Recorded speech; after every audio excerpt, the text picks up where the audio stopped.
Sir আমরা 3 বছর পরে আমাদের রিক্রুটমেন্ট হয়েছে স্যার, সেখানে মাত্র 5000 রিক্রুটমেন্ট করেছে। আজকে আমরা সবাই সিবিটি শর্ট লিস্টেড ক্যান্ডিডেট, সবাই সিবিটিতে কোয়ালিফাই করেছি, কিন্তু ওয়েটিং লিস্টে আছি, আমাদের এখনো রিক্রুটমেন্টটা ক্লিয়ার করেনি। স্যার প্লিজ আমাদের রিক্রুটমেন্টটা করুন। হসপিটালগুলোর অবস্থা খুব খারাপ, হসপিটালগুলোর অবস্থা খুব খারাপ স্যার। আজকে আমরা দুর্নীতি ভোগ করবো। আমরা সবাই যোগ্য না, আমরা যোগ্য না, আমরা সিবিটি কোয়ালিফাই করেছি, আমরা ইন্টারভিউ কোয়ালিফাই করেছি, প্যানেলে নাম আছে। স্যার আমাদেরকে রিক্রুট করুন স্যার, হসপিটালগুলোতে নার্সিং স্টাফের অভাব আছে স্যার। 2 সপ্তাহ অপেক্ষা করুন। এখনো পর্যন্ত আমাদের মন্ত্রিসভা সম্পূর্ণভাবে তৈরি হয়নি।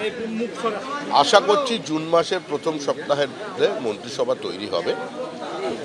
তৈরি হওয়ার সঙ্গে সঙ্গে স্পেসিফিক রেসপন্সিবিলিটি যা থাকবে, যা কিছু পেন্ডিং ইস্যুজ আছে, আপনাদের বিষয়টি সহানুভূতির সঙ্গে এবং অত্যন্ত দায়িত্ব নিয়ে সরকার আপনাদের সমস্যার সমাধান করে দেবে। স্যার সেখানে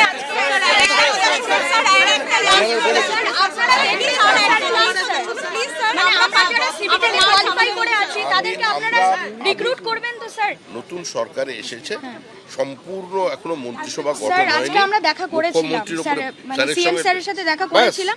উনি বললেন স্যার যে দুর্নীতি মানে পূর্ববর্তী সরকারের আমলে যত প্যানেল আছে সব প্যানেলেই নাকি দুর্নীতি হয়েছে, তাই সেই প্যানেল থেকে কিছু করা যাবে না।